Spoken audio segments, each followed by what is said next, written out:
Well, hello, that's me again. Today is November 2. It is Wednesday, I believe, and we have a lot to unpack actually. I'm not sure that even I will be able to do it in one video, but let's start with the simple thing here.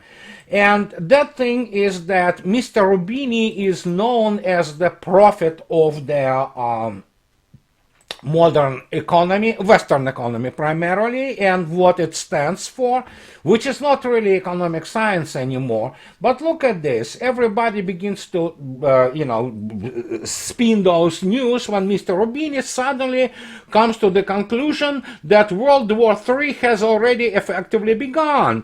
And in other incredible predictions of Mr. Rubini, who allegedly predicted the bubble of 2008, look at this, it's underlined. He believes that a breakup of the globalized world is looming. I have news for Mr. Rubini. The breakup of the globalized world is not looming, it's in the progress and in the process of the breaking up. So we're living within the process of this breakup. So that is why it always is funny when somebody says, oh my god, Rubini is so bright, he's like, all this has those predictive powers, and hey, I say nothing about it. Good for him that he finally recognized that World War III is in the progress. And well, actually he thinks it's gonna start, but it's actually in the progress. And I hate to use this stupid term, but yeah, we can say it's a hybrid war, and which is fought on every single basically front line, which is economic, cultural, religious, military, what have you. So in this case, when we speak about Mr. Rubini, I want to get you a little bit back, further back into 1971 and to American economic mind, which is one of the most brilliant economic minds, which, came around probably in the century, and he's not a young guy by any means. I mean, he's not the, decrepit old man, but he's not young guy, and his name is Mr. Hudson, Michael Hudson. And if you go back to his work, obviously, before even Mr. Rubini probably started doing anything about the economy, Mr. Hudson wrote this book. And this book is essentially basically your all necessary predictions you need to have. And this is the third edition of the Super Imperialism, which came out in 2021. In reality, the book was written in 1971 and it has been updated, but the fundamental premises of this book were precise. They were prescient, and the reason they were prescient and the reason everything has been predicted before Mr. Rubini trying to be Captain Obvious even opened his mouth on those matters is because Mr. Hudson definitely knows Marxist economic theory, and that's what makes it so important. Not that he is a practicing Marxist, but I think so. He definitely has the what is called a real left-leaning, basically views on the economy. I, for example, not Marxist, I use Marxist theory when necessary as the analytical tool, for example, and it works brilliantly. But I'm not a Marxist, I'm what would be called a fusionist. And fusionist means that I totally can see the economies which will exist kind of simultaneously and in fusion, adding each other. It could be both socialist economy and it could be both free enterprise. Fact is, I am a capitalist by my, myself. I do business with you people. People support me, so I make basically living at, consulting people and doing what I do. Just selling my knowledge, however limited, on geopolitics.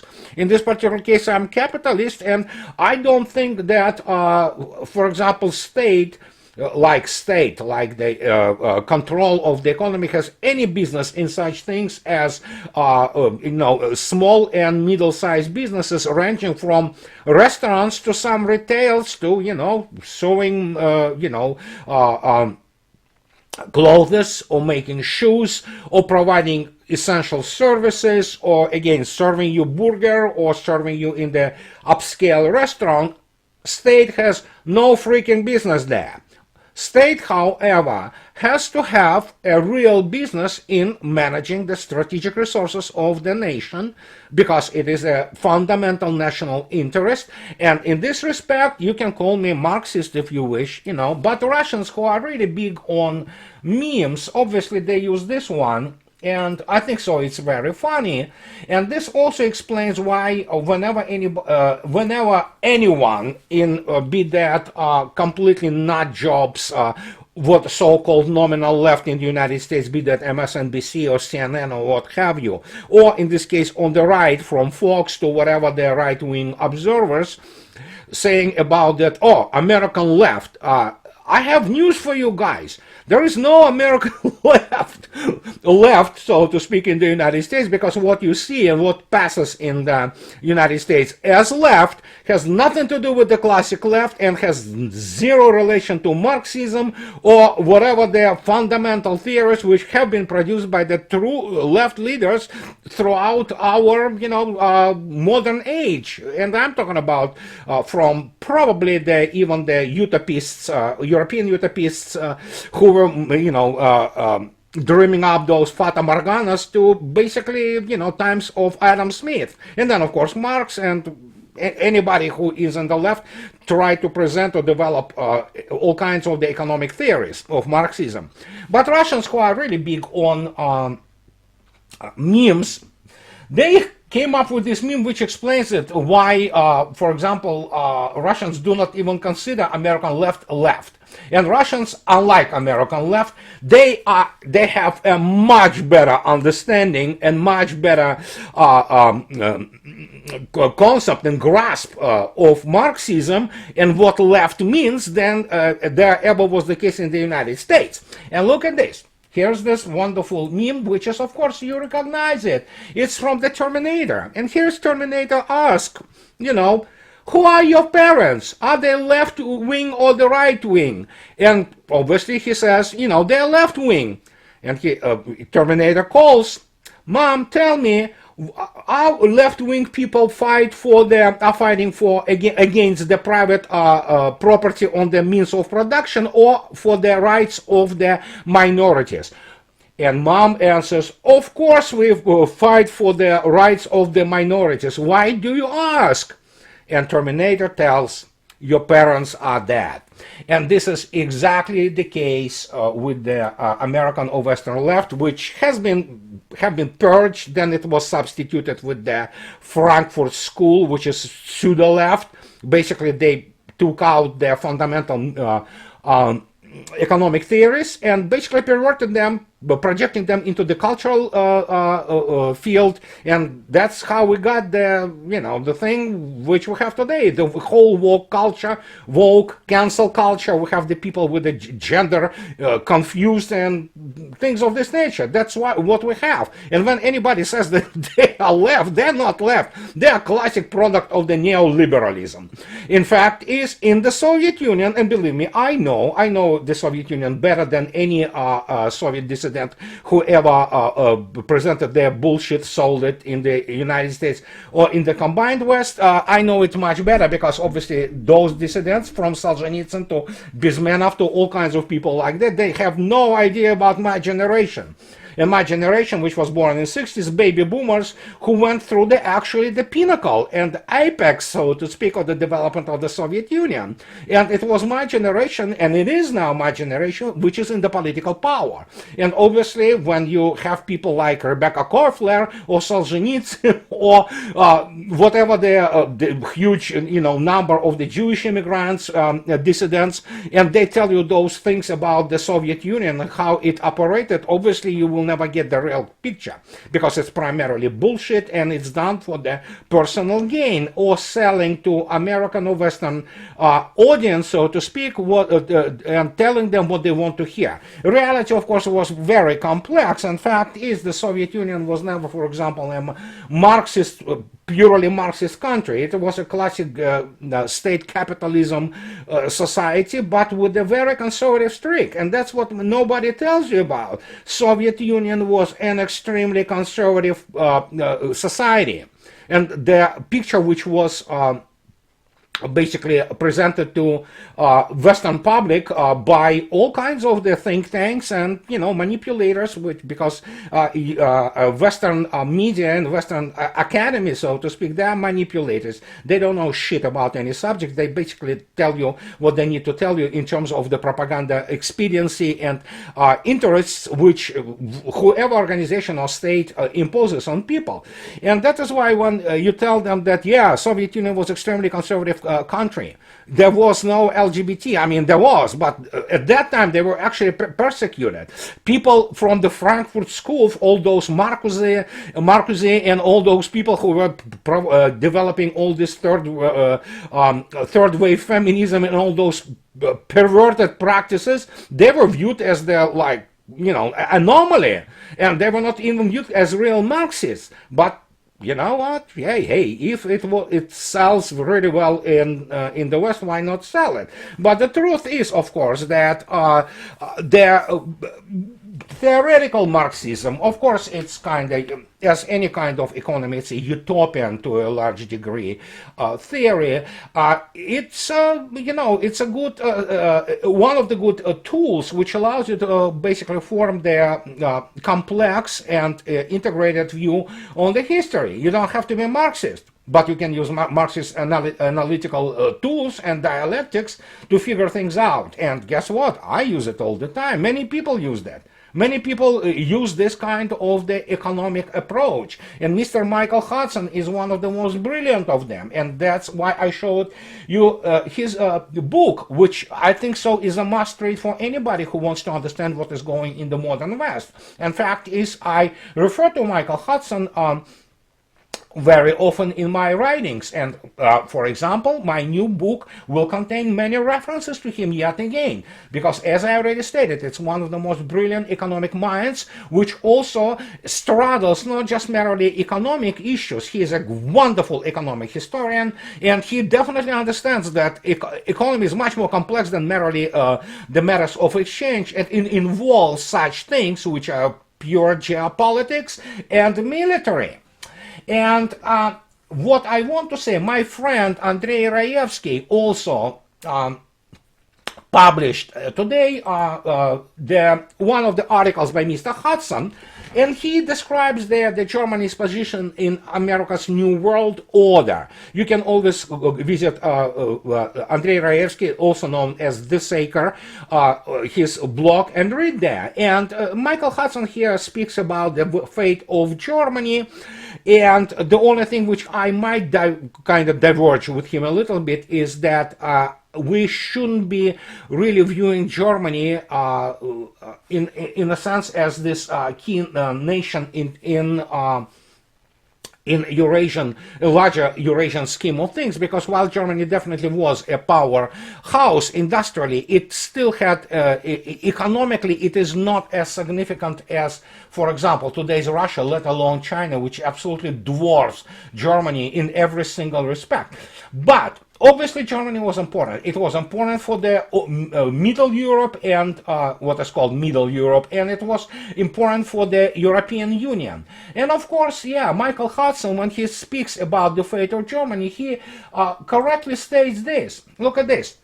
When he talks about the Orwellian lingo of the White House, by autocracy, Biden means countries resisting his this financialization and privatization takeover. In practice, U.S. rhetoric means promoting its own economic growth and living standards, keeping finance and banking as public utilities. What basically at issue is whether economies will be planned by banking centers to create financial wealth, by privatizing basic infrastructure, public utilities, and social services such as health care, and into monopolies. He is absolutely correct here. But, and as I already stated, his other incredible book is obviously about the killing the host. It's about financial capitalism killing the industrial capitalism, which creates a real wealth. But look at this, what he says about Germany, which is absolutely key in understanding what is going in Europe, is this. This anti-Russian sanctions make today's new Cold War inherently anti-German. U.S. Secretary of State Antony Blinken has said that Germany should replace low-priced Russian pipeline gas with high-priced U.S. Liquefied natural gas. We all know what is happening. We do. And that means basically the industrialization of Germany, and not only Germany, but also of the European Union as a whole. And in order to understand that, you know what, before Mr. Rubini even started to, you know, making those, you know, sweeping generalizations, which of course, and speaking basically in platitudes, we know that the World War III is ongoing. We know that the world order, as we used to know it, is breaking up. But here it is. I mean, you look at the practical application of all those theories, and you suddenly recognize that, oh my gosh, this is today. This is from you know, all kinds of the sources, but I took it primarily from the oilprice.com, which is a totally neocon website, but at least they report some economic news. And look what is reported today, November 02. European manufacturing sector has tipped into the recession, into recession. And it's like, again, Captain Obvious thing. Yeah, that was the point, actually. And here we have this other, the S&P Global, with all those basically mafia cabal of the Western rating agencies and things which serve the financial capital. And this is S&P Global Final Manufacturing Purchasing Manager Index, PMI. For the 19 countries using the euro, fell to 46.4 last month, down from 48.4 in September. The reading was revised down from an earlier estimate and came in below analysts' expectations.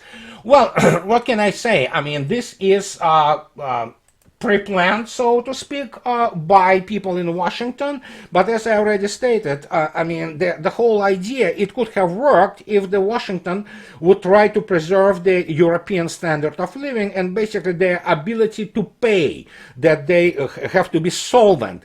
What they didn't calculate, and this is where it is all going really fast, is the fact that the more Europe will be deindustrialized, the lower will be its standard of living, and less people will be able to afford, which automatically shrinks this whole idea of America exporting there not only liquefied natural gas, but also getting onshore of the European industries, so to speak, into the United States, and then selling the products ranging from energy to consumer goods back to the Europeans. The problem, of course, it will not be the Europe, which is already not today, which it used to be even 10 years ago. Wealthy, fairly prosperous, you know, so to speak, for the majority of people being able to afford shit. No, it's not going to be like that. Europe will be run into the third world status, which automatically shrinks the market and kills the plan of those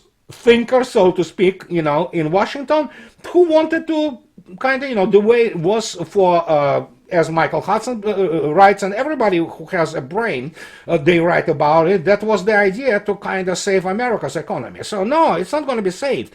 And there are already fully known facts of this onshore thing for the United States not working out. Because guess what? Mr. Scholz is going to China, and there are all kinds of news flowing out of Europe with the German and other industrialists trying to basically save the industries, but not going to the United States, which itself struggles with the huge high energy prices and lack of the really qualified labor, which is difficult to teach nowadays. Guess what? They're going to Asia. And when you look at this, you can see what kind of mess all that is, and it begins to kind of dawn on you, for example, why Russians are proceeding the way they proceed in terms of the special military operation, because obviously the fundamental issue, the aim of the special military operation is not military, it's political. And as I already stated, wars are fought for all kinds of aims, primarily of the political nature or political and economic nature. Sometimes they are religious, but they never fought for the sake of fighting and blowing shit up. It's merely a mean to an end. And the end, as we already know, and Mr. Rubini certainly figured it out, is the breakup of the present world disorder and basically demolishing of the present economic and political institution. For example, Russia, when it speaks about United Nations, and she doesn't speak about the United Nations as the present organization, which is completely corrupted, as are corrupted all organizations related to it. No, it's probably, Russia is talking about the refurbishing or removing the United Nations altogether and substituting it with something else. And because the way it exists today, it cannot continue to exist anymore because it is utterly corrupt. And in this particular case, we need to take a look at other things which are related to this. And speaking, you say, oh, why do I speak about Marx and, European left? Well, European or Western left. Obviously, when you have this left, which is, of course, Greta Thunberg, who suddenly is, anti-capitalist, and, she revealed herself, and the problem, of course, for anybody who is following this girl, who is barely educated, and she is basically marginally mentally ill, and they think that she is such a great thinker. Well, I mean, that's the real issue here, because we are talking about people who themselves are not mentally adequate, and they are coming up into their political power. And can you imagine what they can run? They cannot run public restroom in 7-Eleven, but here they are, so Greta Thunberg. But the truth is, one of the things which made a splash, so to speak, is this.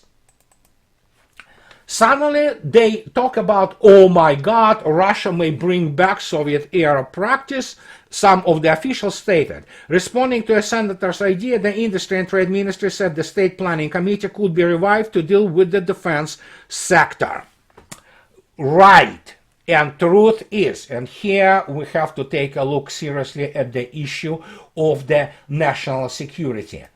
National security is never run by private companies. They can make money of it, but especially in the countries such as Russia, revival of the what is called the Gosplan, what is called State Planning Organization, not only is inevitable, it's absolutely necessary.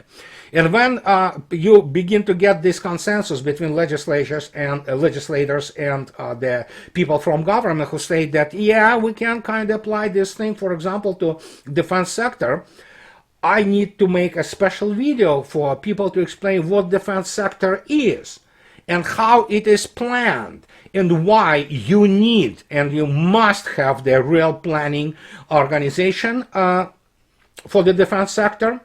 And this will be my next video, where I will have to explain how defense, for example, sectors are organized and how the planning they are conducted, for example, in Russia and in the United States. And you will see yourself, for example, that United States has its own planning organs for the defense sector and defense industry, but of course it's very much not effective today, and you kind of know it from the development and the progress of this special military operation and the dismal performance of the Western weapon system, for example. But it will be very interesting to compare those things, and that's what I will do in my next video to you. And this video is sort of the preparation for the next video, where I will be developing this idea and telling you about how different approaches to the armament industry, or rather military industrial complex or complexes of Russia and the United States make all the difference, and the difference is gigantic. And to tell you, for example, one of those things is it has been confirmed that for the last few weeks Russia was successfully using those X-32 cruise missiles, and those missiles haven't been used from Tu-22 M3M. They were used from the older version of Tu-22 M3, and they were used successfully at the ground targets in Ukraine. And these are outstanding missiles with a range in excess of 1,000 kilometers. They are almost hypersonic. They are Mach 4.7, and I will tell you why it is so significant, and why it is so significant in terms of the air defense and things of this nature, and why the United States in the end lost the arms race. So this my video today for you is kind of preparation and massaging the environment or ground, if you wish, for the next video, which I will make probably in the next couple of days. And this will be more detailed in terms of the how real economy and how Marxist theory actually and a theory of the industrial capitalism influence all that. Meanwhile, the only thing which I can suggest you is to read obviously Mr. Michael Hudson's books. They are prescient, they are outstanding, and read his latest article on the Saker's blog. And that is what I had to tell you today. And as always, guys, I really appreciate my sponsors, people who support me, because that allows me to do what I'm doing. And so what I say, those who can afford, please support me on the Patreon. And as always, those who like what I do, please subscribe to my channel. And that will be it for today. And I will talk to you more in detail. Again, I would say that it's Friday, probably the best way to do it. But so expect the new video in the next couple of days. So thank you very much, and I'll talk to you later. Bye-bye.